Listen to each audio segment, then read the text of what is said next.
CRIMETOBER. Can you guys believe we are at day 19? I think that is so crazy. I'm trying my hardest, y'all, to get these videos out, even though I have wanted to quit so many times. So thank you for genuinely supporting me. And don't forget to watch my last video, 2 videos away, because there was a giveaway in there. You have up until October 30th in order to qualify for the giveaway. So make sure you watch that video. If you don't know what I'm talking about, then you need to be watching our videos. But anyways, let's get into today's story. Today's story comes from Cumming, Georgia, where a beloved mother and hair salon owner vanishes during the day. There is no signs of a struggle, no witnesses, just gone. This is the story of Patrice Endres. Patrice was a 38-year-old. She was a hairdresser, a wife, and a loving mother to a 15-year-old by the name of Pistol Black. She owned a hair salon called Timbers Trim and Tan. She was known for her warmth, kindness, and southern hospitality that made everyone feel like they were home. Friends would say that she had a big heart and she had a very calming presence. Leave her smile and her great personality, Patrice was actually going through a difficult time in her life where her marriage was strained. On October 15th, 2004, this is where things would change for the happy-go-lucky. It was a normal Thursday morning and Patrice had opened the salon around 8:50 a.m. in order for her to take her early clients. So at around 11:27, she was on the phone and telling her friend that she was hungry because it was around lunchtime. The call ended as normal, but then strangely, about 8 to 9 minutes later, one of her clients come into the hair salon, but Patrice is nowhere to be found. Patrice's purse was still in the salon. Her car was still parked outside, but it had appeared someone had taken the cash out of the register. Very odd and strange, especially being as though Patrice is nowhere to be seen. Now, when police would arrive to the scene, there had appeared to be no signs of a struggle. There was no glass broken as if someone tried to break in. It had appeared that Patrice just vanished out of thin air. Now, her son would describe that he would never think that his mom would just walk off and leave. That's just not like her.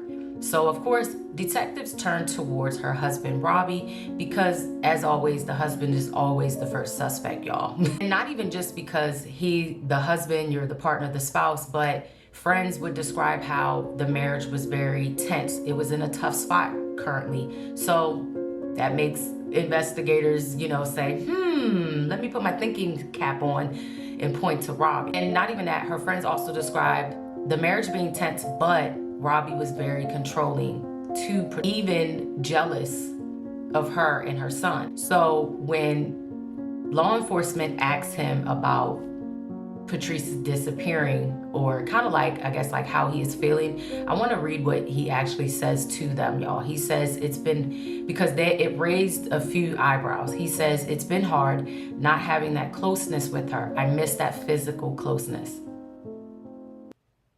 That's what you're thinking about? Your wife is disappeared. You're not missing her. You're not missing her smile, but her touch. That is kind of disturbing, because what are we talking about, mister? Now, Robbie wasn't the only one that was an interest, because there had appeared to be 2 serial killers around the time that Patrice actually disappeared. And they both claimed involvement in Patrice's disappearance. Crazy child. One was Jeremy Jones. He had confessed to dumping Patrice's body. Then he later recanted his story.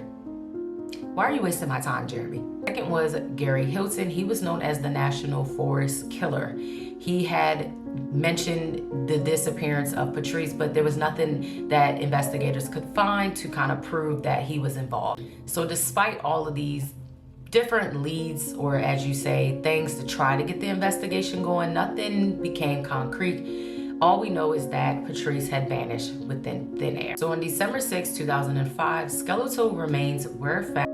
So these skeleton remains were found 10 miles from the salon where Patrice had disappeared. They were along Kelly Bridge Road in Dawson County. Dental records did confirm that it was in fact Patrice.